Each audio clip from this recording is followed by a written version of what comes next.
Olá, boa tarde. O Reino Unido é o primeiro país a aprovar o uso da vacina contra a Covid-19 da Universidade de Oxford, em parceria com o laboratório AstraZeneca. Essa vacina tem parceria aqui no Brasil com a Fiocruz, que vai produzir as doses. Mais de 10 mil brasileiros são voluntários na fase 3 de testes. Agora de manhã, representantes da AstraZeneca e da Anvisa discutiram o uso emergencial no Brasil. Em São Paulo, chegou hoje mais um lote da vacina da Coronavac, em parceria com o Instituto Butantan. O Ministério Público do Amazonas recomenda o fechamento do comércio no estado por causa do avanço da Covid. E ainda, o Senado da Argentina aprova a legalização do aborto. Tragédia em São Paulo. Um temporal causa a morte de 5 pessoas, um bebê e uma mulher estão desaparecidos. E ainda, desabamento de uma caixa d'água num condomínio do Minha Casa Minha Vida, recém-inaugurado no Espírito Santo. O Jornal Hoje está começando.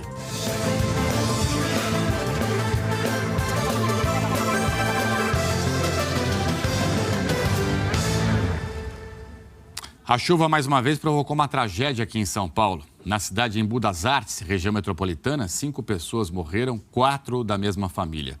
Bombeiros passaram a madrugada fazendo o resgate dos corpos e ainda estão no local porque 2 pessoas continuam desaparecidas.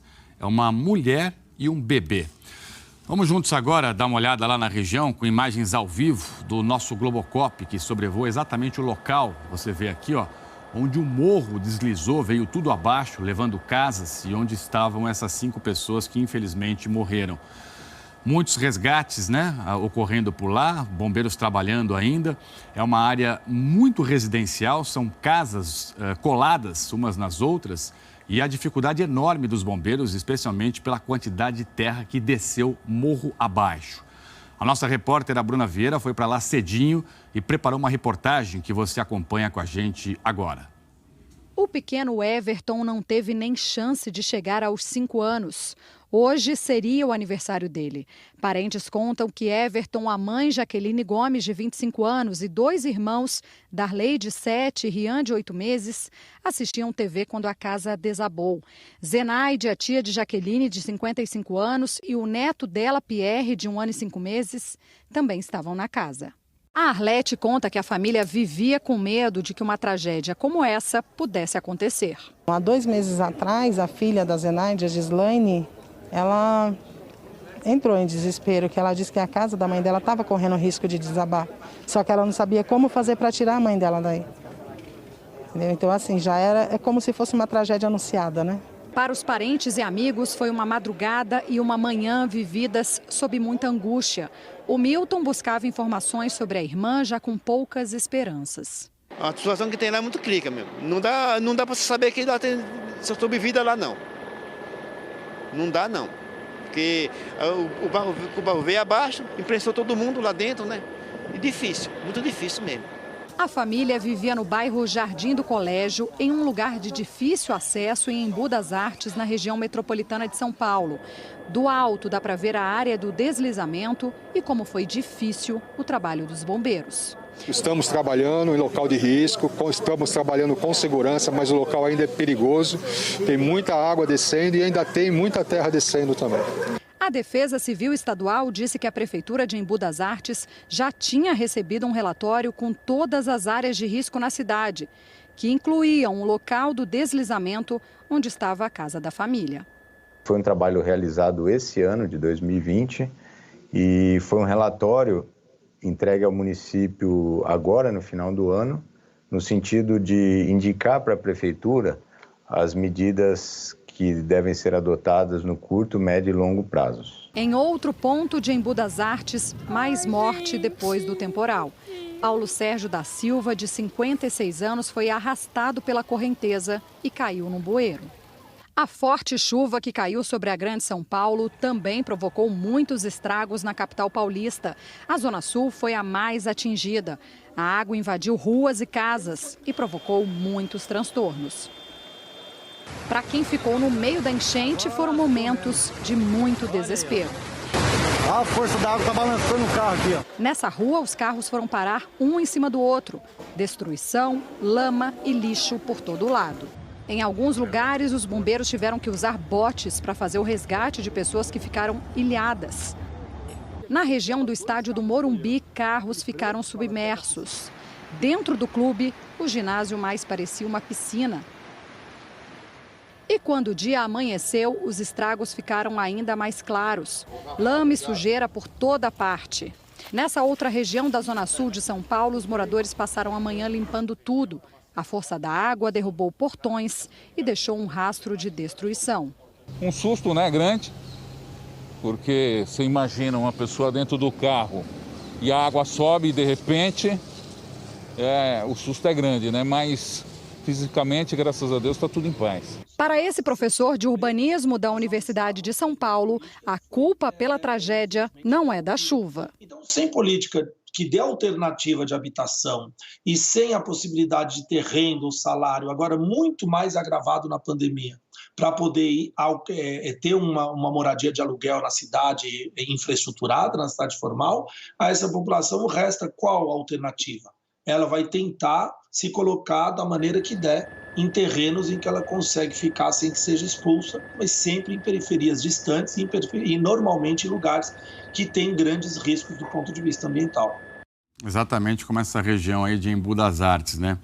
Você já vê comigo aqui a Bruna Vieira. A Bruna está ao vivo lá em Embu, né, acompanhando os trabalhos dos resgates. A situação bem delicada por lá, está tudo isolado, né, Bruna? Traz pra gente, por favor, as informações ao vivo. Pelo menos parou de chover, o que é um alívio. Isso facilita o trabalho dos bombeiros. Bem-vinda e boa tarde.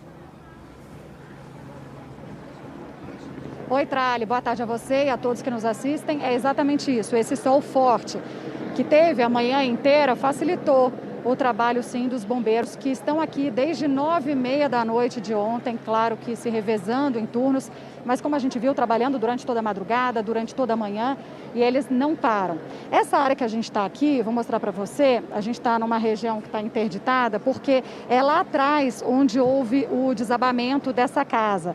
É uma área de encosta, como a gente viu, um lugar de difícil acesso aqui em Embu das Artes, na região metropolitana de São Paulo. Essa área ela fica mais ou menos a 5 quilômetros do centro da cidade. É uma área, como a gente viu, que já tinha sido classificada como uma área de risco pela Defesa Civil do Estado, com casas na parte de cima, casas na parte de baixo também do morro. E quando veio a forte chuva que caiu sobre a Grande São Paulo, essa casa da família acabou desabando e atingindo outras 3 casas. E aí as 6 pessoas da mesma família ficaram soterradas. Os bombeiros localizaram 4 corpos de uma mulher, que é a Jaqueline, como a gente viu, outras 3 crianças, e estão à procura de 2 pessoas, então, que permanecem desaparecidas, a tia da Jaqueline, a Zenaide, e também o neto dela, o Pierre. São essas 2 pessoas que eles continuam buscando. E os bombeiros me informaram agora há pouco que cães farejadores que estão ajudando nessas buscas apontaram uma determinada área ali da encosta, que essa área, de repente, pode sinalizar, então, que os bombeiros estejam mais próximos de dar respostas aí a essa família que está aguardando, né, com tanta dor por notícias. A gente também viu na reportagem que a Defesa Civil do Estado informou que tinha entregue para a Prefeitura de Embu das Artes um relatório no final do ano, contendo as áreas de risco aqui da cidade, mapeando 18 regiões. A gente entrou em contato com a Prefeitura de Embu das Artes, que informou que está levantando junto à Secretaria de Meio Ambiente a situação desse relatório entregue pela Defesa Civil para que possa passar um posicionamento. Portanto, agora as buscas elas vão continuar. Os bombeiros procuram por 2 pessoas, reforçando uma mulher e um bebê. Localizaram 4 corpos, que é de uma mulher e de outras 3 crianças. É um trabalho bastante difícil, porque é um trabalho que é feito numa encosta, onde choveu muito, então o solo, apesar do sol forte, permanece bastante encharcado. E com a notícia de possíveis aí novas chuvas, é claro que a preocupação aumenta, não só para quem está trabalhando aqui no resgate, os bombeiros, a Defesa Civil, mas a própria comunidade. E uma última informação, a Defesa Civil interditou 30 casas e ainda avalia aqui o estado do terreno. A gente pode voltar a qualquer momento, Trai. É muita terra. Pela imagem ao vivo do Globocop, a gente percebe que é muita terra que desceu desse morro. Então, esse trabalho dos bombeiros é dificílimo mesmo. E agora tem que ver como é que vai ficar a situação do entorno, né? As pessoas que estão nessas casas aí, que acabam de ser interditadas. Bruna Vieira, então, pode voltar a qualquer momento ao vivo aqui com a gente. Por enquanto, muito obrigado, Bruna. Uma boa tarde para você. Vamos juntos entender o que provocou toda essa chuva na Grande São Paulo. Eliana Marques já está aqui comigo. Eli, boa tarde. Boa tarde, Trali. Bem-vinda. Boa tarde a todos. Obrigada. Explica para a gente, por favor. Olha, Trali, o calor, né, ajuda a formar chuva. Inclusive, hoje tem sol, como a gente viu, tem previsão de mais chuva também. Risco de temporal. Ontem eu mostrei todo o estado de São Paulo com condição de chuva forte. Falei de bastante chuva aqui na capital paulista também. Só que ontem choveu até mais que o previsto, bem mais que o previsto. Aqui a gente vê as imagens de satélite com muitas nuvens carregadas pelo Brasil todo, inclusive sobre São Paulo. Essa chuva veio no finalzinho da tarde, essa chuva mais pesada, né? Em alguns bairros choveu mais de 100 milímetros, 3 córregos transbordaram, 27 pontos de alagamento foram registrados, muitos intransitáveis, e tivemos mais de 4.600 raios na região metropolitana ontem. Choveu forte, como eu disse, por causa do calor e das instabilidades que são comuns nessa época do ano. Reforço que tem sol, tá quente, tem previsão de temporal de novo, Trali. Oi, Eli, e esses temporais todos aí, tem mais previsão? Como é que fica risco de enchente? Conta pra gente, por favor. Tudo mantido. Olha, risco de enchente, de alagamento, de deslizamento, porque já choveu muito, o solo está encharcado, o nível dos rios já subiu bastante. Por isso é que o CEMADEM, o Centro Nacional de Monitoramento e Alertas de Desastres Naturais, coloca toda essa área aqui do estado de São Paulo com esses riscos: alagamento, inundação, deslizamento de terra. Na Grande São Paulo, o ano vai terminar com temporais tanto hoje quanto amanhã, e 2021 vai começar com bastante chuva também. Na sexta-feira, a gente tem um refresco na temperatura. Na sexta-feira, a chuva ganha o reforço de uma frente fria, depois é que a temperatura começa a cair. Então, além das instabilidades, uma frente fria vindo para cá. Essa frente hoje começa a atuar no sul do país, então daqui a pouco eu volto para falar dos detalhes da previsão do tempo para todo o Brasil, inclusive dessa frente fria que começa no sul hoje e vem para cá no fim de semana atrás. Sexta-feira que já é ano novo, né, Eliana Marques? Exatamente. Está chegando. Está chegando. Obrigado. Daqui a pouco você volta, então, com os detalhes da previsão para o Brasil todo. Combinado. Até já. Valeu. Obrigado, Eli. Eu falo agora de uma ótima notícia em relação à vacinação contra a Covid. A Agência Reguladora do Reino Unido aprovou hoje o uso de emergência da vacina da Universidade de Oxford, produzida em parceria com o laboratório AstraZeneca. Essa é a segunda vacina anti-Covid aprovada por lá. Lembrando que no dia 8, os britânicos já começaram a aplicar a vacina da Pfizer e BioNTech. O pequeno Everton não teve nem chance de chegar aos 5 anos. Hoje seria o aniversário dele. Parentes contam que Everton, a mãe Jaqueline Gomes, de 25 anos, e 2 irmãos, Darley, de 7 e Rian, de 8 meses, assistiam TV quando a casa desabou. Zenaide, a tia de Jaqueline, de 55 anos, e o neto dela, Pierre, de 1 ano e 5 meses, também estavam na casa. A Arlete conta que a família vivia com medo de que uma tragédia como essa pudesse acontecer. Interrompemos aí, né, a exibição dessa reportagem, porque esta reportagem você já viu, é a reportagem da Bruna Vieira sobre a tragédia em Embu das Artes. Agora sim, vamos exibir a reportagem correta, que é a reportagem da vacina da AstraZeneca, aprovada aí pelo Reino Unido. Vamos juntos assistir. É uma notícia maravilhosa. Comemorou logo cedo o ministro da Saúde. Matt Hancock disse que a aprovação da vacina de Oxford vai trazer a tão necessária rapidez no programa de vacinação.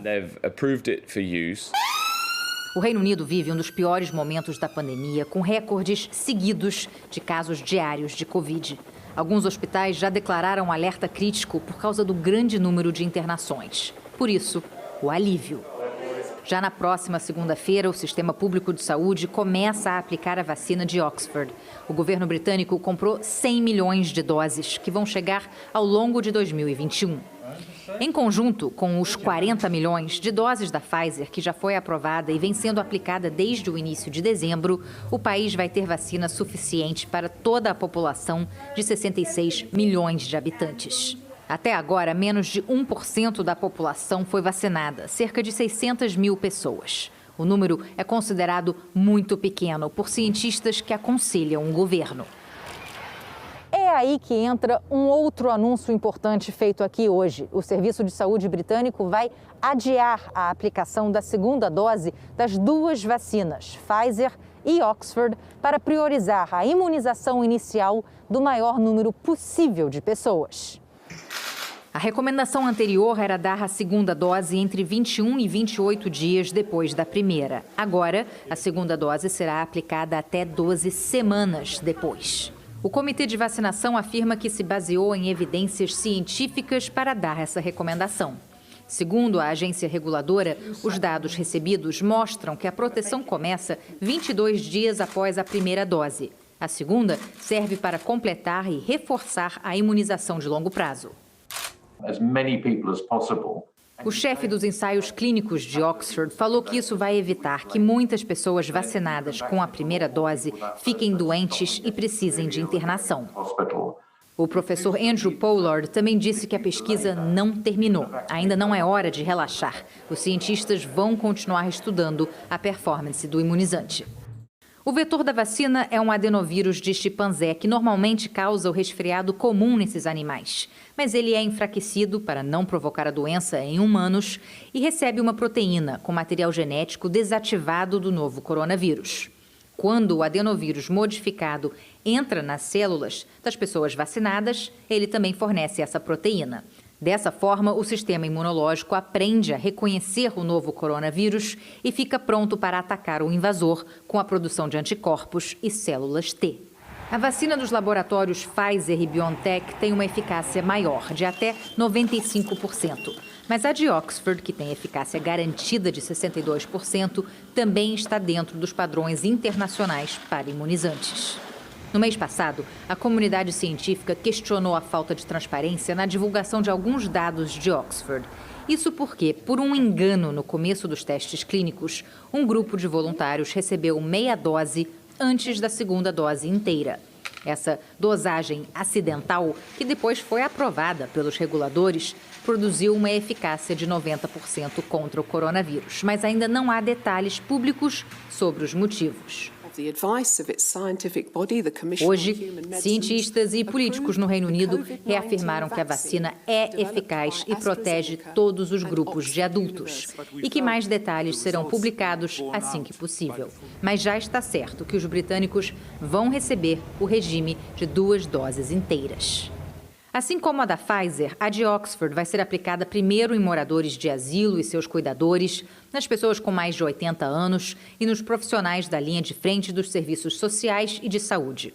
Depois chega aos idosos acima de 75 anos e vai baixando até chegar a todos com mais de 18 anos, dando prioridade a quem tem problemas sérios de saúde.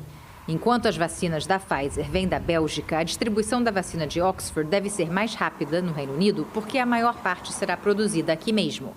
Mas as primeiríssimas doses, por uma particularidade do programa, vão chegar da Alemanha e da Holanda. Outra vantagem da vacina de Oxford é o armazenamento, em geladeira comum, entre 2 e 8 graus Celsius. Isso facilita muito o transporte e a distribuição. A vacina da Pfizer precisa ser armazenada em congeladores especiais a 70 graus negativos. A parceria Oxford-AstraZeneca também divulgou um compromisso de não buscar lucro enquanto durar a pandemia. A vacina deve sair por $3 a dose, cerca de R$15, contra $20, pouco mais de R$100 por dose, da Pfizer. Mas cientistas, governos e autoridades insistem que não há uma competição entre laboratórios. É um esforço conjunto e global. Afinal, precisamos do maior número possível de vacinas diferentes para proteger, de fato, o mundo contra a Covid-19. O professor Pollard espera que a aprovação de uso da vacina de Oxford seja anunciada muito em breve em outros países. Só assim vamos conseguir levar a vacina para todas as pessoas vulneráveis e ter o maior impacto possível. Essa vacina que foi aprovada lá no Reino Unido tem parceria aqui no Brasil com a Fiocruz, Fundação Oswaldo Cruz, que fica no Rio de Janeiro. É onde vão ser produzidas as doses da vacina da Universidade de Oxford, em parceria com o laboratório AstraZeneca. Vamos então ao vivo até o Rio de Janeiro, saber como é que estão os detalhes, dessa parceria, como é que está tudo isso caminhando. Nosso repórter Guilherme Peixoto. Guilherme, boa tarde e bem-vindo. Oi, Trali, boa tarde para você, uma boa quarta-feira aos amigos do JH. Essa aprovação foi muito comemorada aqui na Fiocruz, na zona norte do Rio, que começa a produzir as doses dessa vacina a partir de janeiro. Agora há pouco, no final da manhã, a presidente da Fundação Oswaldo Cruz, Nízia Trindade, falou sobre esse assunto, comentou a aprovação durante um evento. A Alerj, a Assembleia Legislativa do Rio de Janeiro, assinou um termo de doação. Doou 20 milhões de reais à Fiocruz, um dinheiro que a partir de agora vai colaborar com ações de prevenção e combate ao novo coronavírus. Então vamos ver o que disse a presidente da Fiocruz sobre essa liberação. É um dia histórico. Por que é um dia histórico? Porque é mais um elemento de esperança diante de uma situação de tanto sofrimento. Uma esperança que vem da ciência e vem de uma visão de saúde pública, porque esta vacina, ela é não só eficaz, não só de alta qualidade, mas também uma vacina adequada para países de população do tamanho do nosso país, com as suas diferenças regionais e sociais, é uma vacina adequada para o nosso Sistema Único de Saúde. E assim a Fiocruz trabalhará aqui, nesse campus, em Biomanguinhos, para produzir as doses desta vacina.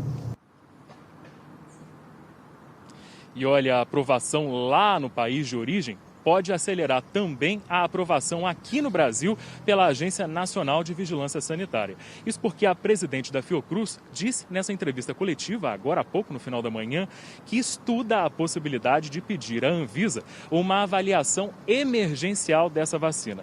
Evitou falar em prazos, mas disse que, ao mesmo tempo, também há um trâmite, um registro pleno dessa vacina, que a Fiocruz deve entregar toda a documentação até o dia 15 de janeiro. E aí pode ser que esse registro pleno saia antes mesmo desse registro emergencial. Mas a Fiocruz diz que está empenhada em tentar liberar os estudos dessa vacina o mais rápido possível. Vamos lembrar que a Fiocruz tem um acordo para a compra de 100 milhões de doses. Nós vamos começar a receber insumos em janeiro para a produção mensal de 15 milhões de doses, tá? Produção mensal de 15 milhões de doses. Né? Mas o primeiro mês é sempre um mês de ajuste de produção. Então, a nossa estimativa é, na semana de 8 a 12 de fevereiro, ter uma produção já entregue, esperamos que já com registro, com tudo feito, de 1 milhão de doses. Essa será a entrega inicial, mas isso continuará semanalmente. Na terceira semana já prevemos uma entrega de 3 milhões e 500 mil doses. Por que isso? Porque nós temos que fazer o controle de qualidade, tem uma série de etapas e é uma produção que está começando, não pode ter erro. Ai, tomara que esse calendário, funcione direitinho. Vacina de Oxford AstraZeneca está em testes aqui no Brasil. Mais de 10 mil voluntários brasileiros participaram da fase 3, quando é comprovada a segurança e a eficácia do imunizante. Quem coordena os estudos aqui no país é a Universidade Federal de São Paulo. Até agora, são resultados interinos, isto é, uma análise parcial dos primeiros dados, e que mostraram uma eficácia média de 70%. A outra coisa importante ressaltar é que os estudos preliminares mostraram que nenhuma pessoa vacinada com a vacina contra o Covid, Chadox, foi internada ou teve doença grave. Então, este é um dado importantíssimo. Ela protege muito contra formas graves e contra internações. Nenhuma pessoa vacinada foi internada. Isto seria fantástico para a nossa situação atual, essa calamidade que a gente nunca viu antes. Então, acho que isto vai contribuir muito. Tomara, que a vacina seja aprovada, com toda a eficiência e segurança necessária.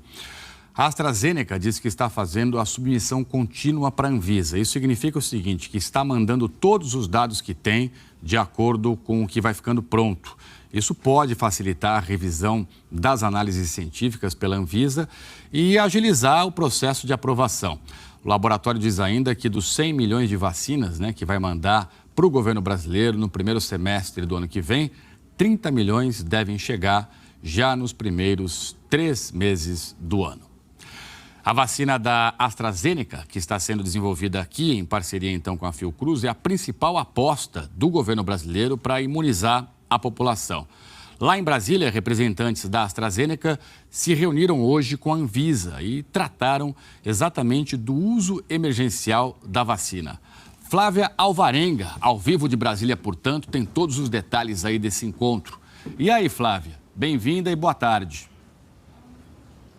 Oi, Trali, boa tarde a todos. A Anvisa divulgou uma nota há pouco dizendo que a pauta dessa reunião com os representantes da AstraZeneca, que foi uma das reuniões da manhã de hoje, foi sim o pedido emergencial da vacina de Oxford, que é essa vacina produzida pela AstraZeneca em parceria com a Fiocruz. E de acordo com a Anvisa, quem vai fazer o pedido de uso emergencial será a Fiocruz. A Fiocruz não informou pra gente quando, a data certa, mas a TV Globo apurou que esse pedido de uso emergencial pode ser feito já na próxima segunda-feira. E em nota, a Anvisa afirmou que a AstraZeneca não identificou dificuldade regulatória para atender às regras da Anvisa, que trata dos requisitos mínimos para submissão de solicitação de autorização temporária de uso emergencial em caráter experimental de vacinas Covid-19.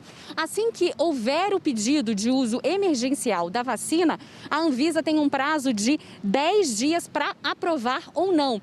Mas esse prazo pode ser menor, por quê? Porque a Anvisa já vem analisando todas as informações, todos os dados que estão sendo submetidos no pedido de registro. A submissão contínua que a gente já mostrou agora há pouco nas reportagens. Além da reunião com a AstraZeneca, teve depois uma reunião com os representantes da Pfizer, que é uma vacina que já está sendo usada de forma emergencial em outros países do mundo. Essas duas reuniões foram feitas com diretores da Anvisa e foram reuniões fechadas por meio de videoconferência. O Ministério da Saúde tem acordo assinado até agora somente com a AstraZeneca.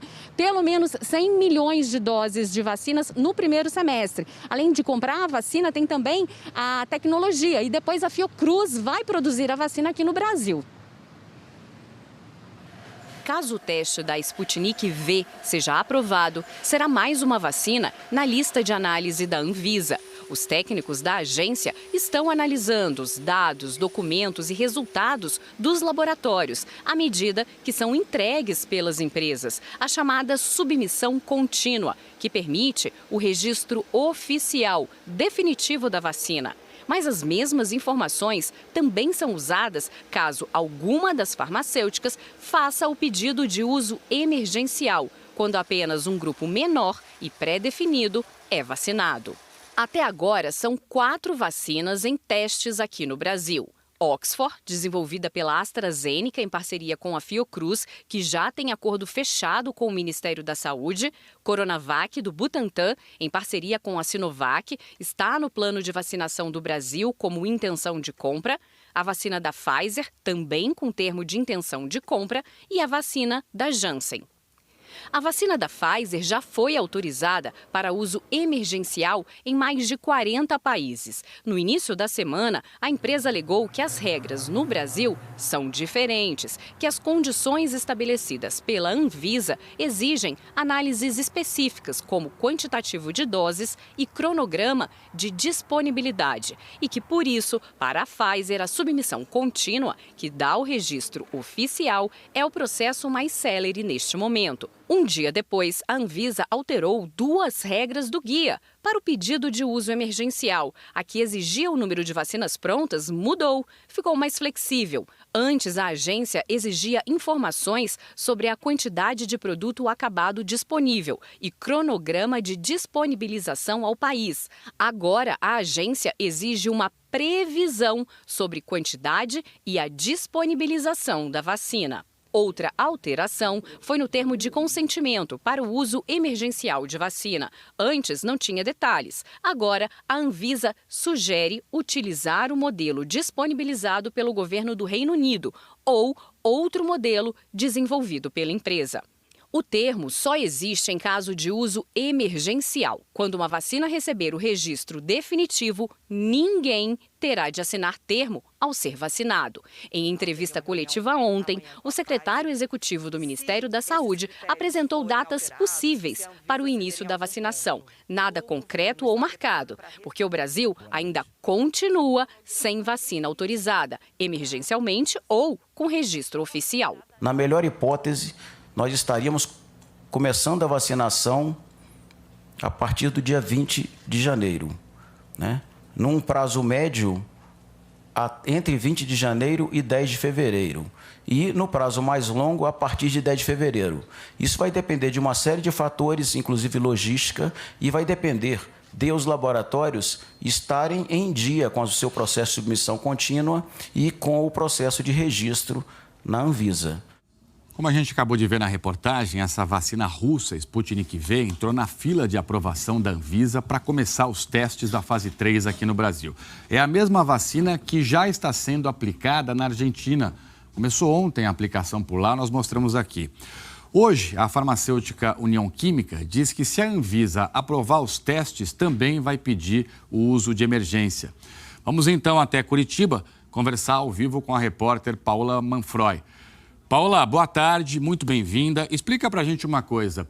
Esse acordo da União Química com o Instituto Russo Gamaleya, ele é diferente do primeiro acordo feito aí pelo governo do Paraná.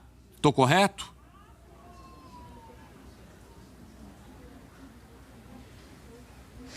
Isso mesmo, Tralha, é diferente. Boa tarde para você, boa tarde a todos. O governo do Paraná, por meio do Instituto de Tecnologia, tem um acordo com o Fundo Russo de Investimentos para ser o representante da vacina Sputnik V junto ao Ministério da Saúde, e isso se a vacina passar a integrar o Plano Nacional de Imunização. Mas o acordo mais avançado com a vacina russa aqui no país é o da União Química, que ontem pediu a liberação dos testes clínicos da fase 3 aqui no Brasil. A Anvisa agora tem 72 horas para responder ao pedido. A farmacêutica informou em entrevista ao jornal Hoje que vai pedir autorização para o uso emergencial assim que a agência liberar os testes da fase 3 e que pretende começar a produção já em janeiro. A estimativa da União Química é de que sejam produzidas até 8 milhões de doses da vacina por mês na unidade de biotecnologia em Brasília. Depois, as doses devem ser envasadas na fábrica de Guarulhos, em São Paulo, e distribuídas pelo Programa Nacional de Imunização. A União Química não deu detalhes de como será essa fase 3 de testes, mas disse que pretende incluir o maior número possível de estados. Os testes são necessários para que seja feito o pedido definitivo, pedido de uso definitivo à Anvisa, mas os testes não precisam ser concluídos para que o uso emergencial seja solicitado. Vamos ver na entrevista. No momento que nós submetemos a Anvisa, nós podemos aguardar essas 72 horas até para informar a sociedade como um todo sobre a modelagem dos testes. Mas é claro que nós estamos observando todos os modelos estatísticos, as características do Brasil, região por região, né, a população como um todo, para que a gente possa ser o mais preciso e mais seguro possível nesses testes. O nosso acordo, né, diretamente com o Fundo Russo, com o governo da Rússia, porém, alguns governos, principalmente o estado do Paraná, têm se colocado à disposição de uma forma muito propositiva, né, para que possa auxiliar, né, com toda a sua rede de saúde, com as suas instituições, suas empresas públicas, para que a gente possa fazer esses testes da forma mais segura e melhor possível. Chegou hoje a São Paulo mais um lote da vacina da Coronavac no aeroporto de Guarulhos. O avião que saiu da China trouxe 1.600.000 doses da vacina contra o coronavírus, produzida então pelo laboratório chinês Sinovac em parceria com o Instituto Butantan aqui de São Paulo. Esse é o sexto, é o último lote do ano. Ao todo, São Paulo já recebeu aproximadamente 11 milhões de doses da vacina.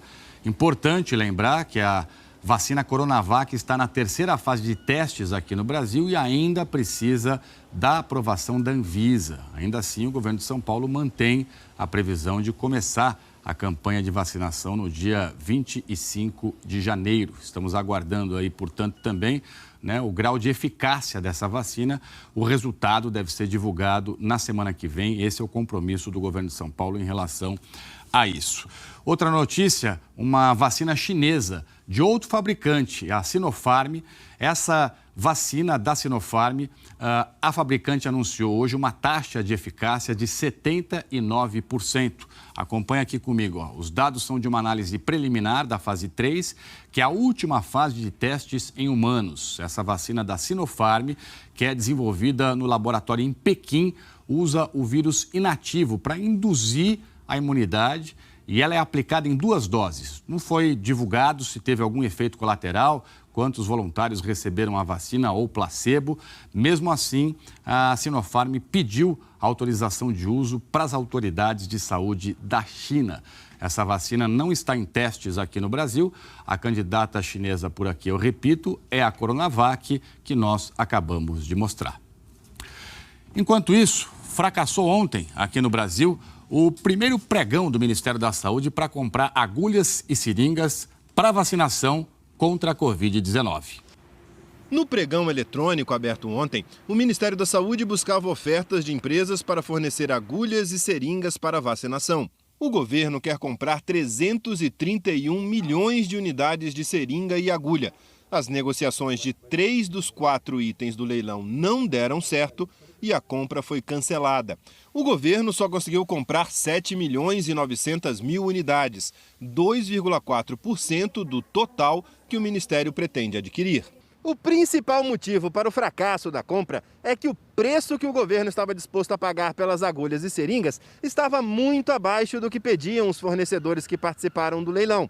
As empresas alegam que apresentaram preços praticados no mercado e que o Ministério da Saúde está trabalhando com valores defasados.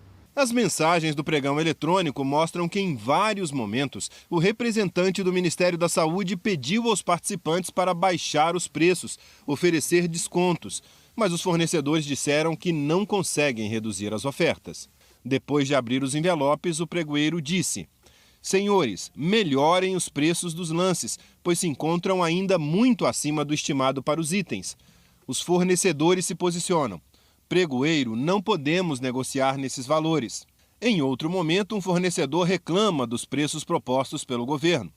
"Esse valor é surreal, não temos como chegar ao valor estimado do item 4. Agora, o governo terá de fazer um novo leilão correndo contra o tempo." Diante da incerteza no Ministério da Saúde, alguns estados estão tomando providências para garantir um estoque de agulhas e seringas para serem usadas quando a vacina chegar. O governo da Bahia, por exemplo, comprou este mês quase 20 milhões de seringas e agulhas. O Ceará tem 2 milhões em estoque e pretende comprar ao todo 17 milhões. O Distrito Federal também tem 2 milhões de seringas e agulhas em estoque e já iniciou o processo para a compra de mais 4 milhões e 800 mil unidades. Mas para alguns estados, como Alagoas e Paraíba, a compra do Ministério da Saúde é essencial para garantir a quantidade necessária de agulhas e seringas para a vacinação contra a Covid-19. Este médico sanitarista e professor da Fundação Getúlio Vargas diz que o governo deveria ter se preparado antes. Numa situação de emergência, é fundamental que o Ministério assuma, se não a compra nacional, pelo menos a coordenação nacional, porque você tem uma situação de escassez de produto. E se numa situação de escassez, estados e municípios começam a competir entre si, como aconteceu com respiradores e mesmo testes diagnósticos, você pode ter um inflacionamento de preços. Então, é certo o Ministério assumir o papel da realização de determinadas compras. O Ministério da Saúde já faz isso para outros produtos. Então, não deveria ter uma dificuldade para fazer um pregão como esse. Nós questionamos o Ministério da Saúde sobre o que pretende fazer a partir de agora. Se vai fazer um novo leilão com outros preços, quando isso deve ocorrer, e estamos aguardando uma resposta. Dezembro já é o número, um mês aí com o maior número de mortes por Covid desse último trimestre do ano. E olha que o mês termina amanhã, né? Vamos juntos dar uma olhada nos dados atualizados do consórcio de veículos de imprensa. Desde o começo da pandemia, 192.981 brasileiros, infelizmente, perderam a vida. Total de casos, 7.577.890, né? Dados oficiais. E agora a gente vê a situação da pandemia no país, começando pela média móvel de casos. O Brasil registra 34.884 novos casos por dia em média, 22% a menos na comparação com a média de 2 semanas atrás. Representa uma tendência de queda nos casos. Já a média móvel de mortes está em 633 por dia, 7% a menos quando a gente compara com a média de 14 dias atrás. Essa diferença menor de 15% é considerada estabilidade. Vamos juntos agora ver a situação dos estados por todo o nosso país. 10 estados estão com alta na média de mortes. São eles, então, Acre, Amazonas, Pará, Rondônia, Amapá e Rio Grande do Norte, né, que antes registraram estabilidade. Alagoas, Sergipe, Mato Grosso do Sul e Mato Grosso, que veio da estabilidade. E os maiores aumentos na média de mortes foram registrados, então, em Alagoas, com 92%, e Amazônia, com 89%. Em amarelo agora, com estabilidade, você confere comigo, estão Distrito Federal e também 10 estados. Bahia, Maranhão, Paraíba, Pernambuco, Piauí, Espírito Santo, Goiás, que estava em alta, Distrito Federal, São Paulo, Santa Catarina e também o Rio Grande do Sul, que vieram de queda. E em azul agora, confira aqui comigo, com queda na média de mortes, estão 6 estados. São eles, portanto, Tocantins, Roraima, Ceará, Rio de Janeiro e Minas Gerais e Paraná, que tinham estabilidade. As maiores quedas foram em Roraima, com 94%, e no Ceará, com 72%. Mais detalhes sobre a situação do seu estado, eu sempre repito aqui, você confere em g1.com.br/coronavírus. Ministério Público do Amazonas fez uma recomendação para que o governo estadual feche o comércio para tentar conter o avanço da Covid-19. Em Manaus, um hospital está sendo remanejado para ampliar o atendimento aos pacientes contaminados com o novo coronavírus. A transferência dos pacientes provocou um congestionamento de macas no corredor do hospital. São pessoas que estavam internadas com doenças variadas e foram encaminhadas para outras unidades de saúde para abrir espaço para os pacientes com Covid-19.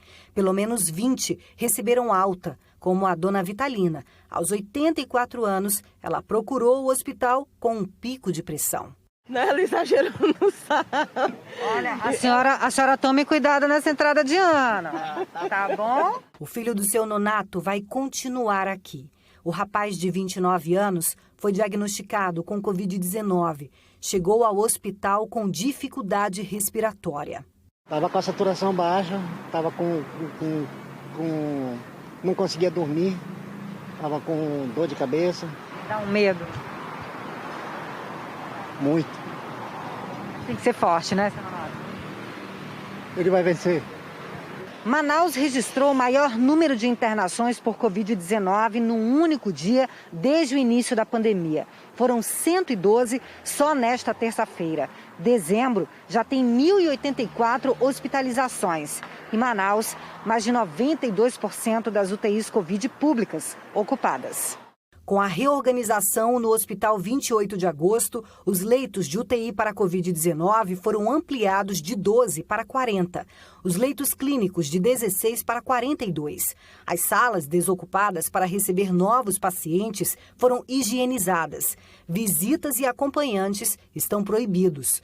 Preocupados com o aumento de casos de Covid na cidade, representantes de órgãos de controle como o Ministério Público, Defensoria Pública e Ministério Público de Contas do Estado entregaram um documento ao governador recomendando suspensão das atividades econômicas. O decreto que paralisava as atividades não essenciais começou a valer no sábado passado, mas teve medidas relaxadas depois que comerciantes e empresários protestaram contra as restrições. Então, existem muitos pacientes que estão precisando entrar no sistema de saúde pública, mas também para que isso não fique interminável, porque existe uma capacidade máxima de atendimento, até por conta dos insumos, que o Estado adote medidas também em relação à população. E a maior política, aí, nesse caso, é o isolamento e a restrição. O governo do Amazonas informou que vai avaliar essa recomendação e já está estudando quais medidas poderão ser tomadas para garantir atividades econômicas e conter o avanço da doença no estado. O governo de Minas Gerais prorrogou o estado de calamidade pública por causa do aumento de casos de Covid-19. O estado de calamidade terminaria amanhã, no último dia do ano. Foi estendido até o fim de junho, então, do ano que vem. Mas essa decisão ainda depende da aprovação da Assembleia Legislativa Mineira. O decreto facilita a destinação de recursos para a área da saúde. Em Pernambuco, a ocupação dos leitos de UTI passou dos 80%. Pernambuco tem hoje 923 leitos de UTI. 82% deles estão ocupados. Ou seja, 756 pacientes precisam, nesse momento, de cuidados numa unidade de terapia intensiva no estado. Precisamos abrir leitos, o que é preocupante, porque esta doença, com um comportamento grave, das síndromes respiratórias agudas graves, quando os doentes vão para a terapia intensiva, doentes graves, o índice de mortalidade é alto. Enquanto isso, imagens publicadas em redes sociais mostram festas com muita aglomeração e pouca proteção. Essas foram no fim de semana, em hotéis da Praia dos Carneiros, município de Tamandaré, litoral sul de Pernambuco. As gravações mostram as pessoas juntas, perto das piscinas e dos quiosques, ouvindo e dançando música eletrônica, e nenhuma delas usando máscara. O decreto do governo do estado, publicado em 8 de dezembro, proíbe esse tipo de festa e também os shows durante as comemorações de final de ano.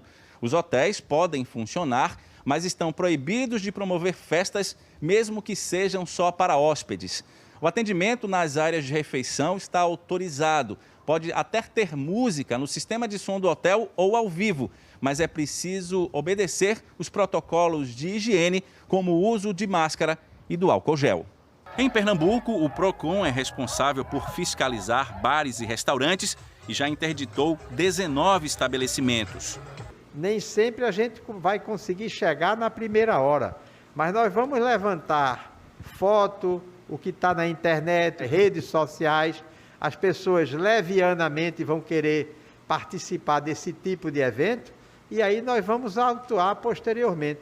As multas vão de R$1.000 a R$100.000, independente, inclusive, da responsabilização criminal que vai acontecer através de inquérito que será aberto pela Polícia Civil. Pernambuco ultrapassa 220 mil casos de Covid-19 e 9 mil mortes. Os infectologistas reforçam, não é hora de se descuidar. Nesses eventos, as pessoas não utilizam máscara, as pessoas, apesar de estarem num ambiente ventilado, arejado e tudo isso que a gente vem recomendando, é aquela, você não consegue manter um distanciamento social, não consegue utilizar máscara, então o risco de transmissão do coronavírus, ele é alto ainda para essa população. Nós procuramos a Prefeitura de Tamandaré, que deveria ter impedido a festa, mas não recebemos nenhuma resposta. Tentamos entrar em contato com o responsável pelo evento, mas também não tivemos resposta. No Rio de Janeiro, a situação é ainda mais grave. Quase 300 pessoas esperam por um leito para tratamento da Covid-19. É um drama para os doentes e também para as famílias. Mesmo assim, as festas estão por toda parte. Uma delas, na zona sul do Rio, reuniu mais de 2.000 pessoas. Mais uma noite de agito na zona sul do Rio e a estrela da festa está lá. Atende pelo nome de Indiferença e faz muito sucesso entre os convidados.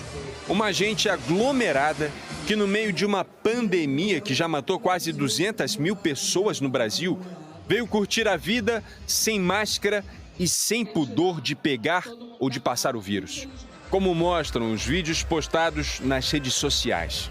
A festa de música eletrônica tinha começado à tarde no bairro do Leblon.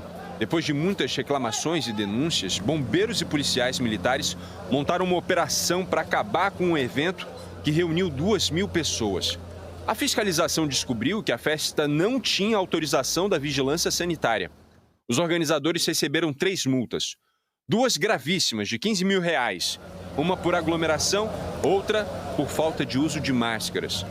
Com a chegada da polícia, alguns frequentadores mais constrangidos, enfim, botaram a máscara no rosto. Na Barra da Tijuca, outro ponto badalado da cidade, saída da festa já de manhãzinha e o desafio era encontrar alguém usando máscara. Não tinha. Nem na Barra, nem na Lapa, no centro do Rio, onde hoje, às 10 da manhã, esse grupo ainda esticava a noitada. Nos vídeos feitos durante a madrugada, mais uma pista de dança abarrotada de pessoas que não estão nem aí. O que a indiferença não consegue disfarçar é o perigo da doença. Ontem, o estado do Rio atingiu a marca de mais de 25 mil mortes pela Covid. Para os profissionais de saúde, não teve descanso de Natal, nem vai ter recesso de Ano Novo. Esse fim de ano está sendo marcado por muito trabalho e muito cansaço. Nós, dentro do serviço de saúde, público e privado, já estamos cansados, com os hospitais cheios e sem vagas. É importante que vocês, da população, nos ajudem na conscientização de todas as pessoas que são próximas a vocês. Há uma perspectiva de uma vacina que está chegando, mas ela ainda não chegou até nós. Ainda está congestionado o sistema de saúde, então ainda não é o momento da gente frequentar festas, grandes aglomerações, usar máscaras que são realmente efetivas, lavar bem as mãos e priorizar o distanciamento social. Às vésperas do dia da virada, os cariocas começam a ver nas ruas as medidas de restrição anunciadas pela prefeitura. A partir de hoje, está proibida a entrada de ônibus e vans de turismo na cidade. Hoje de manhã já tinha bloqueio e fiscalização na Avenida Brasil, uma das principais entradas da cidade. E você vai ver comigo ainda hoje. Uma caixa d'água desaba num condomínio recém-inaugurado no Espírito Santo e a outra fica pendurada. O novo lar do cãozinho que perdeu o antigo dono e conquistou uma nova família?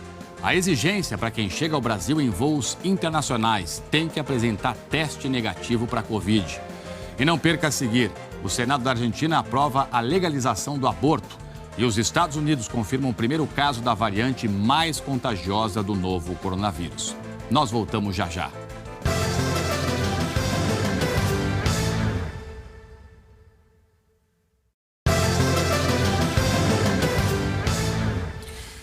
Agora são quase 2h20 pelo horário de Brasília, estamos ao vivo de volta aqui com você. Os Estados Unidos confirmaram o primeiro caso no país da variação mais contagiosa do novo coronavírus, que inicialmente foi identificada no Reino Unido. Vamos então a Nova York conversar com o nosso correspondente, o Felipe Santana. Felipe, boa tarde, muito bem-vindo. O que já se sabe dessa nova variação do coronavírus aí nos Estados Unidos, hein? Oi, Trali, boa tarde para você e a todos. O governador do Colorado, Jared Polis, disse que o vírus foi identificado num homem de 20 anos que mora numa região rural do estado do Colorado. Essa região onde ele mora tem só 27 mil habitantes. O paciente não viajou para nenhum lugar recentemente. Isso reforça a possibilidade de essa variação do coronavírus, que é chamada B117, já está se espalhando aqui dentro dos Estados Unidos. Não há nenhuma evidência que essa variação do vírus seja mais perigosa ou que leve a um quadro mais grave, nem que seja resistente à vacina, mas os epidemiologistas dizem que essa variação é mais contagiosa, o que pode levar a mais hospitalizações. Não é nenhuma surpresa que esse vírus tenha sofrido essa mutação, o vírus geralmente fazem isso. O governador do Colorado disse que não é motivo para pânico, mas é importante que a gente fique atento para evitar que ele se espalhe, Trali. Muito bem, Felipe. Muito obrigado aí pelas informações ao vivo, direto de Nova York. Bom trabalho para você. Qualquer necessidade, por favor, chama de volta. Primeiro-ministro britânico Boris Johnson assinou agora há pouco o acordo comercial que vai estabelecer os novos termos do relacionamento entre o Reino Unido e a União Europeia a partir do dia 1º de janeiro, ou seja, sexta-feira. Vamos a Londres, então, conversar ao vivo com o nosso correspondente, o Rodrigo Carvalho. Rodrigo, bom fim de tarde, muito bem-vindo. Finalmente chegou esse dia, né? A assinatura do acordo que foi negociado à exaustão, né? Que provocou muita discussão, muita polêmica aí no Reino Unido. Isso. Traz os detalhes para a gente, então, de como é que tudo vai ficar. Pois é, Trali, boa tarde para você, todo mundo que assiste ao JH. Um dia muito simbólico para a história da União Europeia. E por isso que houve todo um ritual. Começou em Bruxelas, na Bélgica, onde é a sede do Bloco Europeu. Lá, a presidente da Comissão Europeia e o presidente do Conselho Europeu assinaram um acordo e despacharam para cá, para Londres. Um avião da Força Aérea Britânica trouxe o documento para a assinatura final do primeiro-ministro Boris Johnson. Aqui no parlamento, os deputados interromperam a folga e, numa sessão a jato, aprovaram o projeto que transforma em lei britânica esse tratado internacional. A sessão ainda está acontecendo na Câmara dos Lordes, equivalente mais ou menos a um Senado, mas não eleito, e a rainha deve sancionar o projeto entre hoje e amanhã. Isso tudo, gente, vai ter um efeito grande na vida prática das pessoas aqui. Amanhã é o último dia do período de transição que começou em janeiro, quando o Reino Unido saiu da União Europeia.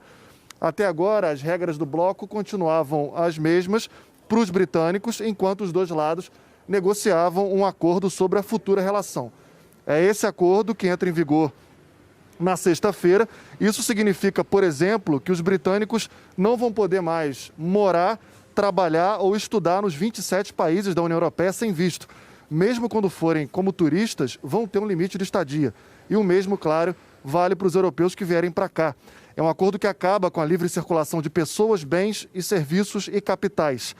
Esse acordo prevê o comércio sem taxas, os dois lados vão poder comprar e vender produtos sem limite de quantidades e sem pagar impostos, mas vão enfrentar mais burocracia, papelada e checagem nas fronteiras.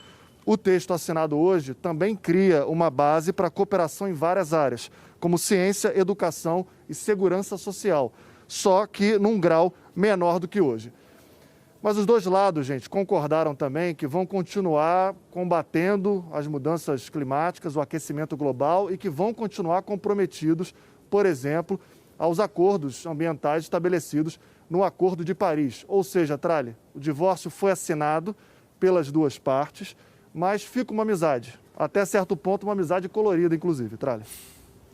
É melhor que fique amizade, né, Rodrigo? Assina o divórcio, mas continua a amizade, uma boa relação. Ainda os dois lados vão ter que conversar muito, ou seja, quanto melhor esse relacionamento, né, melhor para os dois lados. Valeu, querido. Um grande abraço para você, um ótimo trabalho aí em Londres, na Inglaterra. Eu falo agora do Senado da Argentina, que aprovou hoje de madrugada a legalização do aborto no país. Às 4 da manhã, depois de 12 horas de debate, o Senado passou o projeto de lei que foi apresentado pelo governo do presidente Alberto Fernandes. Foram 38 votos a favor, 29 contra e uma abstenção. Se convierte em lei e se gira ao Poder Executivo. Do lado de fora do Congresso, em Buenos Aires, uma multidão comemorou a decisão. Usando a cor verde, símbolo da campanha, muitas argentinas choraram e se abraçaram. Foi um momento histórico no país. O texto aprovado pelo Senado argentino estabelece que as mulheres têm direito de interromper voluntariamente a gravidez até a 14ª semana de gestação. O procedimento vai ser de graça porque vai ser incorporado ao sistema público de saúde. A lei anterior permitiu o aborto em apenas 2 casos, quando tinha risco de vida para a mãe ou quando a concepção era fruto de um estupro. Um grupo menor, usando a cor azul, se manifestou contra a nova lei. A Argentina é o país de número 67 no mundo a legalizar o aborto e o primeiro grande país da América Latina. Aqui na região, atualmente o aborto é legalizado apenas no Uruguai, na Cidade do México, no estado mexicano de Oaxaca, nas Antilhas e na Guiana Francesa. Segundo dados da agência Associated Press, abortos clandestinos provocaram a morte de 3.000 argentinas desde 1983 e a hospitalização de 38.000 mulheres todos os anos no país. Fala agora de, infelizmente, mais um feminicídio no Rio de Janeiro. Mais uma mulher morta pelo companheiro que não aceitava o fim do relacionamento. Ele foi preso. Na foto, um casal feliz. Ela, paraense, 26 anos. Ele, potiguar, 36. Os primos Roberta Pedro e Paulo Soares se apaixonaram e se mudaram para o Rio de Janeiro. O casal estava junto há 9 anos, mas nos últimos meses, marido e mulher não vinham se entendendo. Na segunda-feira, Roberta decidiu dar um basta na relação. Ontem ela foi até a casa onde eles moravam, no Complexo do Alemão, para pegar roupas e outros pertences. Paulo a aguardava. armado com uma faca. Disse que desferiu 3 facadas nela, só que, diferentemente disso, foram diversas facadas, acredito que cerca de 10, e o laudo de IML vai confirmar isso pra gente. A vítima morreu na hora. Roberta estava acompanhada da irmã, que também foi esfaqueada, mas passa bem. O local foi periciado e a arma do crime encontrada. Paulo Soares até chegou a fugir, mas horas depois, convencido pela família, se apresentou numa delegacia.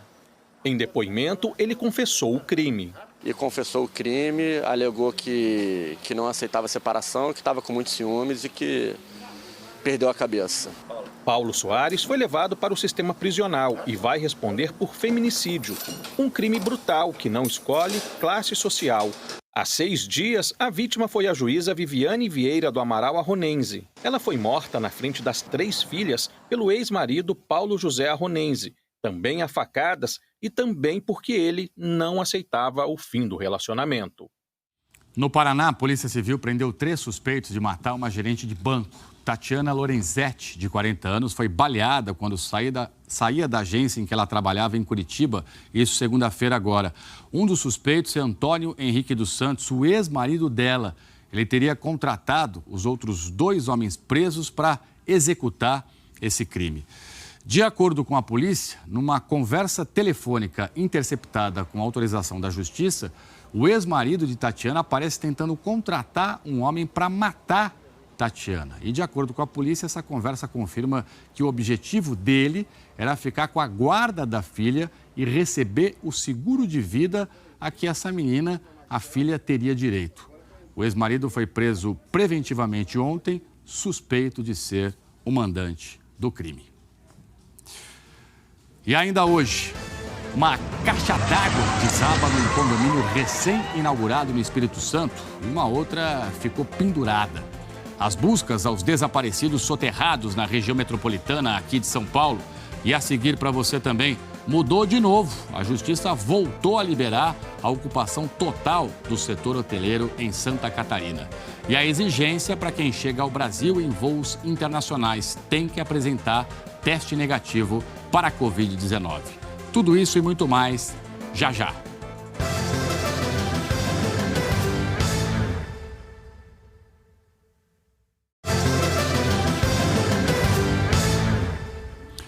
A partir de hoje, brasileiros e estrangeiros que chegam ao país em voo internacional têm que apresentar resultado negativo do teste RT-PCR para a Covid-19, o mais preciso para o diagnóstico da doença.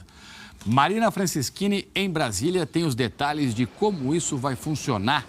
Vai ter fiscalização já na porta do avião assim que os passageiros saírem? Como é que vai ser, Marina? Bem-vinda e boa tarde.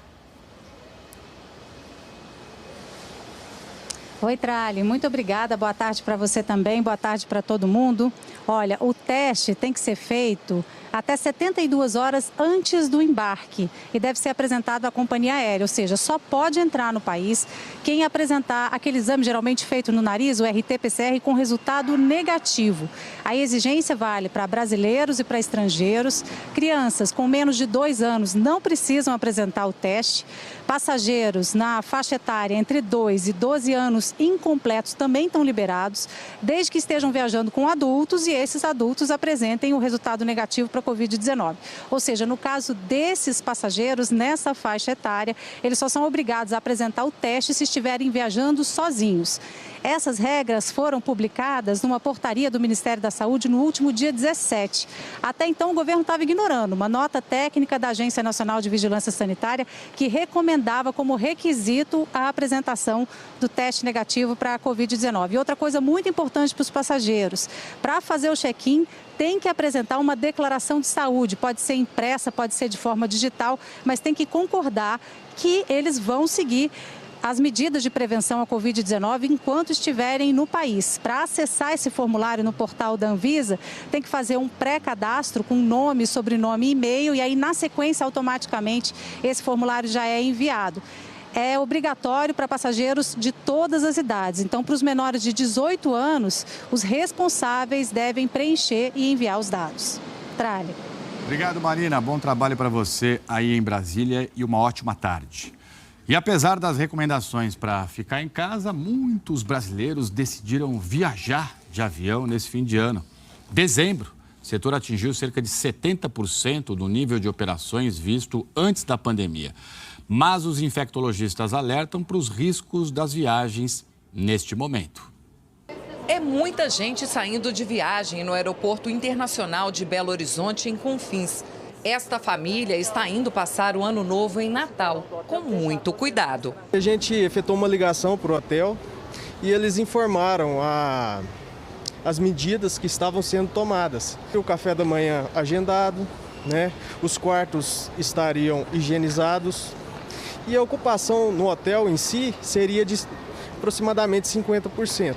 Veio todo mundo de máscara. O uso é obrigatório em todos os aeroportos do país. A prevenção nos terminais foi reforçada.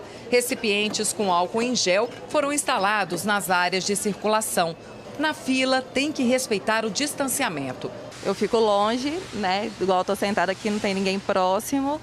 Passo álcool o tempo todo. Segundo a Associação Brasileira das Empresas Aéreas, em dezembro, a média de partidas é de quase 1.700 voos por dia em todo o país.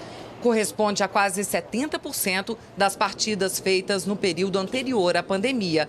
Só em Confins, mais de 600 mil pessoas devem passar pelo aeroporto neste mês, que costuma ter maior demanda. E o movimento deve se manter em janeiro. Com tanta gente viajando de avião, os passageiros devem se preparar. Vão encontrar aeronaves lotadas, o que aumenta o risco de contaminação pelo coronavírus. Por isso, durante o voo em ambiente fechado, os cuidados devem ser redobrados.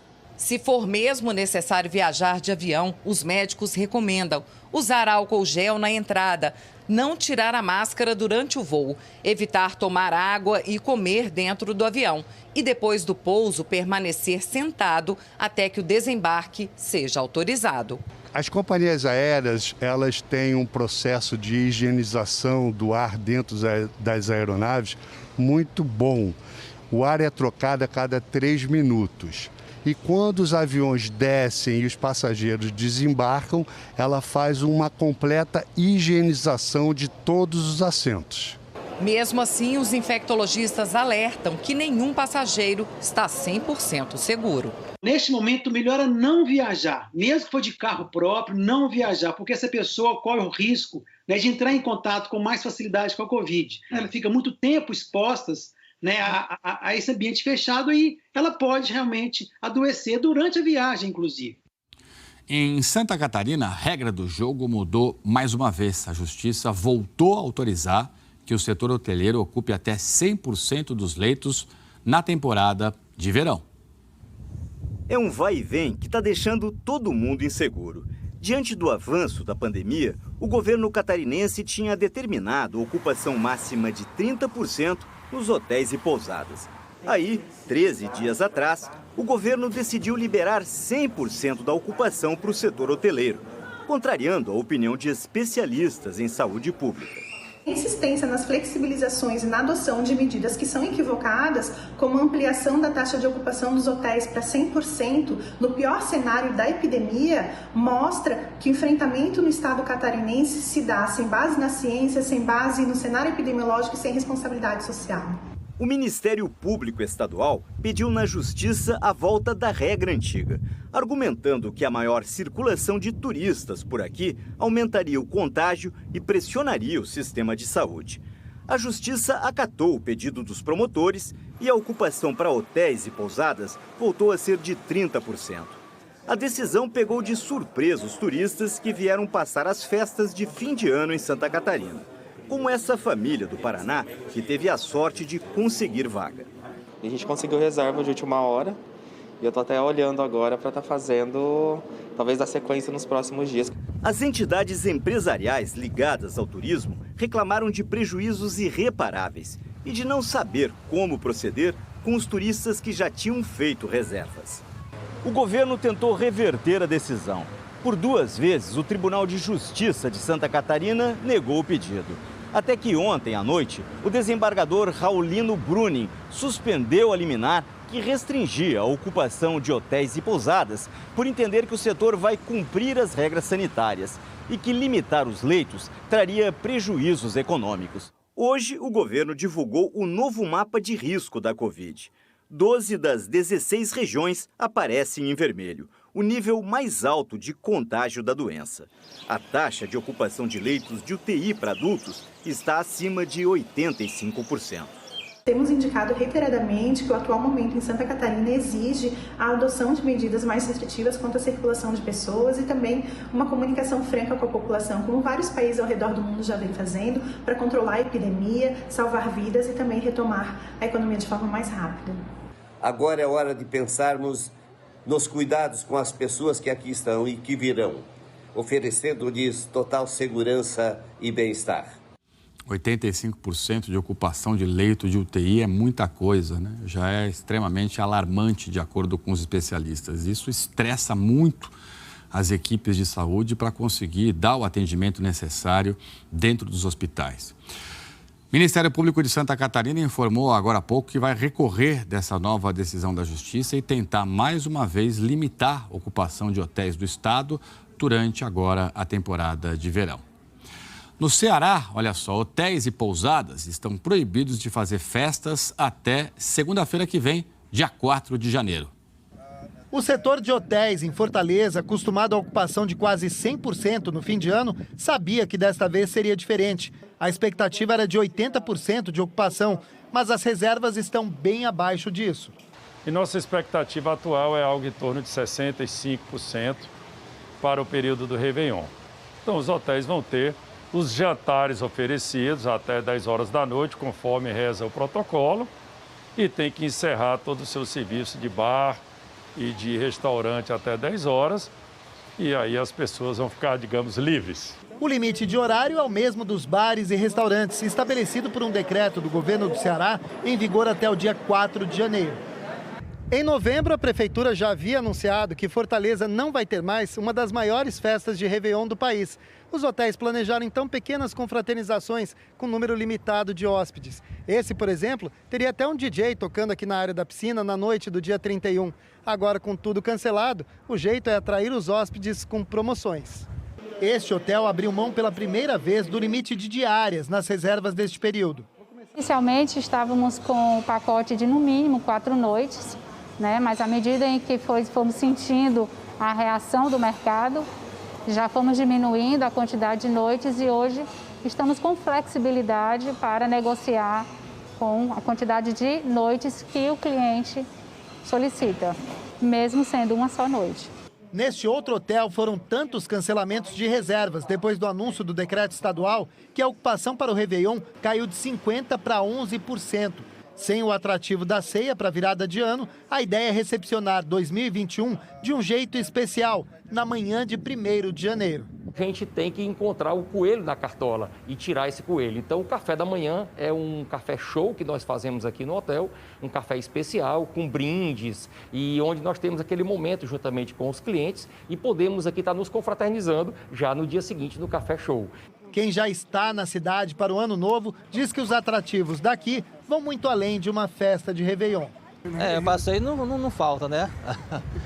A cidade sempre continua maravilhosa, né? Bonita, né? E todo ano, se Deus quiser, a gente vai estar curtindo essas praias aqui. Que imagem linda, né? E que desafio para o setor hoteleiro, né, do país todo.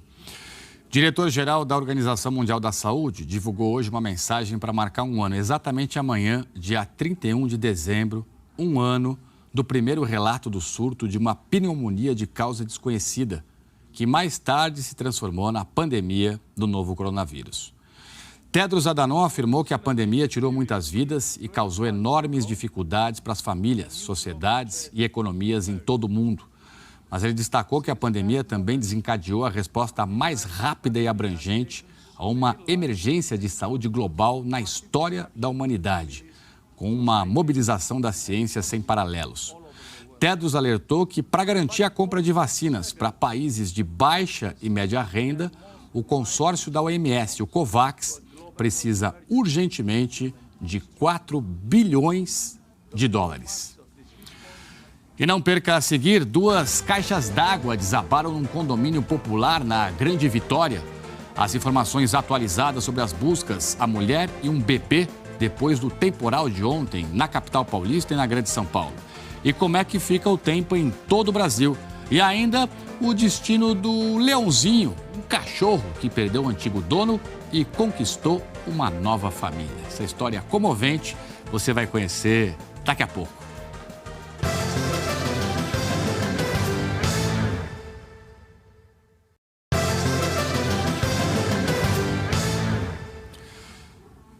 Estamos de volta ao vivo aqui com o Jornal Hoje, 2h47 pelo horário de Brasília. Ibovespa, principal índice da Bolsa de Valores brasileira, bateu mais um recorde hoje, chegou a ultrapassar os 120 mil pontos. Agora o índice está perto dos 119 mil pontos, com uma leve queda. A alta tem relação com a aprovação no Reino Unido, nós falamos disso aqui já, da vacina da AstraZeneca em parceria com a Universidade de Oxford. Mesmo depois de um ano difícil, o Ibovespa deve fechar 2020 no azul, com alta de pouco mais de 3%. Agora, olha essa história. 2 caixas d'água de aço desabaram dentro de um condomínio popular em Cariacica, na Grande Vitória. Cada uma delas tinha 15 metros de altura. Infelizmente, um homem se machucou com gravidade. Vamos até lá, então, entender o que foi que aconteceu com o repórter Kaique Dias. Kaique, bem-vindo. Boa tarde. Uma boa tarde para você também, Trali. Boa tarde para todo mundo que acompanha a gente aqui no Jornal Hoje. Pois é, esse acidente aconteceu por volta das 9 horas da manhã desta quarta-feira, nesse condomínio popular. Primeiro, foi aquela caixa d'água que tombou sobre aquele prédio que tem 5 andares.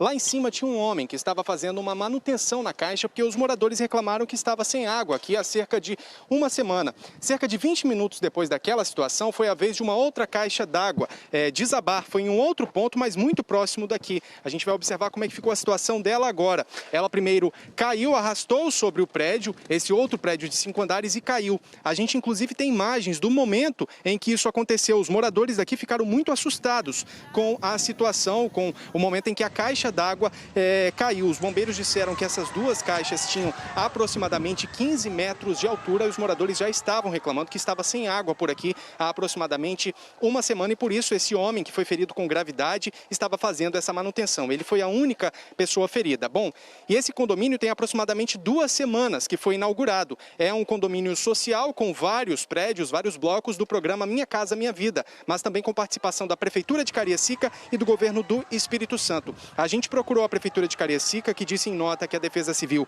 está avaliando o que aconteceu e também o que vai ser feito, mas que a obra é de responsabilidade da Caixa e da empresa Cobra Engenharia. A Caixa disse pra gente que tem uma equipe no local avaliando o que aconteceu e acompanhando o atendimento emergencial, mas que esse atendimento deve ser feito pela empresa responsável pela obra. A gente procurou também a Cobra Engenharia, que disse pra gente que as 2 caixas d'água foram produzidas por uma empresa terceirizada e que essa empresa vai enviar uma equipe aqui ao Espírito Santo para saber o que aconteceu. Mas a informação é que as 2 caixas caíram, uma delas ainda está sobre um prédio, sobre um bloco. Esse bloco, inclusive, está interditado, outros 2 também. Nesse bloco, um andar corre o risco de desabar uma laje desse andar, a laje do 5º andar. E esses moradores todos estão sem água, moradores que sonharam em ter a casa própria e agora estão passando essa situação no fim do ano. Trali. Que perrengue, que frustração e que situação, hein, Kaique? Agora tem uma pessoa gravemente ferida, isso vira um caso de polícia, né? Tem que ter uma investigação rigorosa, apurar a responsabilidade, chamar engenheiro, chamar construtora, enfim, né? E tem que pagar a indenização para os moradores aí. Como é que esse pessoal vai ficar assim desse jeito? Obrigado pelas informações ao vivo, Kaique Dias. Boa tarde e um ótimo trabalho para você.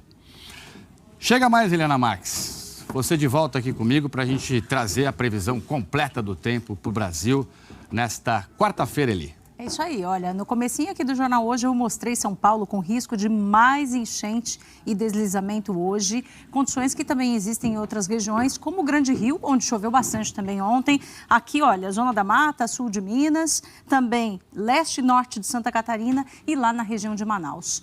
Toda essa faixa que a gente vê aqui, olha, mais escura, entre Roraima e a divisa de Rondônia com Mato Grosso, também pode ter chuva forte, assim como parte de Mato Grosso do Sul e todo o interior paulista. Paulista. Chuva mais fraca de Fortaleza até Recife e também aqui no litoral baiano. E nada de chuva em parte do sertão nordestino, passando pelo leste do Tocantins, de Goiás, norte de Minas e Espírito Santo.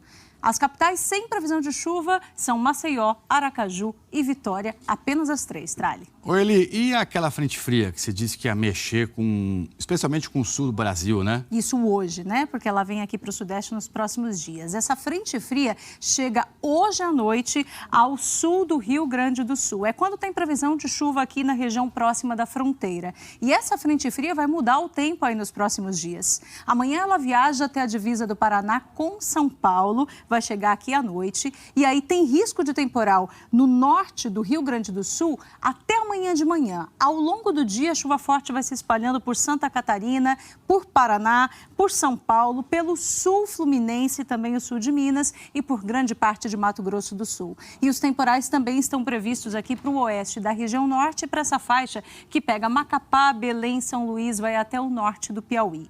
À medida que a frente fria for avançando e provocando chuva, aí vai refrescando. Isso já acontece na região sul amanhã, no sudeste ainda fica mais quente amanhã. Olha, Porto Alegre hoje está com máxima prevista de 35 graus, mas amanhã a temperatura cai para 28 porque chove bastante. Agora, Florianópolis e Curitiba terão um refresco aí nas temperaturas na sexta-feira. Dá uma olhada no primeiro dia do ano. Aqui no Sudeste, a chuva aumenta especialmente na noite da virada, tanto na Grande São Paulo quanto no Grande Rio e também no sul de Minas. Em Belo Horizonte tem previsão de chuva todo dia até domingo, sendo que o mais chuvoso vai ser na sexta-feira, primeiro dia do ano. E no Rio de Janeiro, tendência de chuva pesada, principalmente entre sexta e sábado. Agora, norte, nordeste e centro-oeste, por lá o tempo praticamente não muda nesses dias, Tralha. Muito bem, Helena Marques. Amanhã, então, a gente confere a previsão para o último dia de 2020. E para a noite da virada. Até Valeu. amanhã. Obrigado. Tchau, tchau. Boa tarde para você. Uma alegria tê-la aqui. Bom, vamos agora ao vivo, até em Budas Artes, aqui na Grande São Paulo, né? Você viu no começo do jornal hoje que um temporal deixou, infelizmente, uma tragédia. 5 pessoas morreram. Os bombeiros continuam um trabalho de resgate, né? Procurando uma mulher e um bebê. Bruna Vieira foi para lá cedinho, fez reportagem, já entrou ao vivo e volta aqui com a gente agora. Bruna, alguma novidade em relação a essas buscas? Mais uma vez, boa tarde. Oi, Trali. Boa tarde novamente a você e a todos que nos assistem. Ainda não há novidades, os bombeiros continuam trabalhando há 17 horas, incansavelmente, à procura dessas pessoas desaparecidas. É um trabalho bastante difícil, manual, que não conta com a ajuda de máquinas. Isso porque a gente está falando de uma área de difícil acesso. A gente vai mostrar para você aqui nesse ponto que dá para ver, a encosta. Os bombeiros permanecem lá, trabalhando mesmo com alguns equipamentos, mas não com máquinas. A gente pode observar que é uma área de risco. Essa área, inclusive, já tinha sido mapeada pela Defesa Civil do Estado. E os bombeiros vão se revezando ali em turnos à procura dessa mulher, Zenaide, de 55 anos, Zenaide Gomes, e do neto dela, o Pierre, de 1 ano e 5 meses. Os bombeiros localizaram 4 corpos, da Jaqueline Gomes, de 25 anos, que é a sobrinha da Zenaide, e de outras 3 crianças. Essas 6 pessoas, elas estavam numa casa, são 6 pessoas da mesma família que estavam nessa casa quando veio a forte chuva que caiu ontem à noite na Grande São Paulo. E essa chuva acabou derrubando uma árvore que derrubou essa casa, que derrubou outras 3 casas, e essas pessoas ficaram soterradas. Portanto, os bombeiros agora se concentram numa determinada área específica, onde cães farejadores acabaram apontando ali para esses homens que poderia haver algum sinal ali. Então, os bombeiros permanecem nesse local à procura, então, de respostas para dar para essa família, claro, que já está sofrendo muito por ter perdido já 4 pessoas e aguardando notícias por outras 2 desaparecidas. Tralha. Ah, que tristeza, né, Bruna? A gente espera que as autoridades deem todo o suporte necessário aí para essas famílias em Budas Artes. Obrigado mais uma vez, bom trabalho aí para você. Você vai conhecer agora comigo uma história de amizade e de lealdade que vem de Minas Gerais. Esse aí, ó, é o Leãozinho, cachorro de estimação de um morador sem teto, né? Ele sofreu uma convulsão, ele foi internado numa unidade de saúde da cidade de Caratinga. Leãozinho ficou na porta lá do hospital esperando o tempo todo pelo dono. O dono, infelizmente, morreu. E o cachorrinho continuou lá, esperando. E diante dessa tristeza, um casal da cidade se comoveu. Pediu para a família desse sem-teto se poderia adotar o cachorro. Deu certo. Tá aí, ó. Leãozinho agora mora na zona rural de Caratinga, que fica na região do Vale do Rio Doce. Está disposto, cheio de alegria, com a nova família, morando na roça. E uma última notícia, a Agência Reguladora de Medicamentos da Argentina, ANMAT, aprovou o uso de emergência da vacina da Universidade de Oxford e da AstraZeneca. Decisão foi tomada horas depois que a Agência Reguladora do Reino Unido autorizou o uso dessa vacina. Essa, portanto, é a segunda vacina também contra a Covid na Argentina que recebe autorização para uso. A primeira foi a da Pfizer, na semana passada. O Jornal Hoje termina aqui. Você acompanha outras notícias no Jornal Nacional, que começa mais cedo nessa quarta-feira, às 8 da noite, pelo horário de Brasília. E para rever nossas reportagens de hoje, basta dar uma chegadinha no Globoplay. Tá bom? Muito obrigado aqui pela sua companhia. Uma ótima tarde, fique em paz e até amanhã.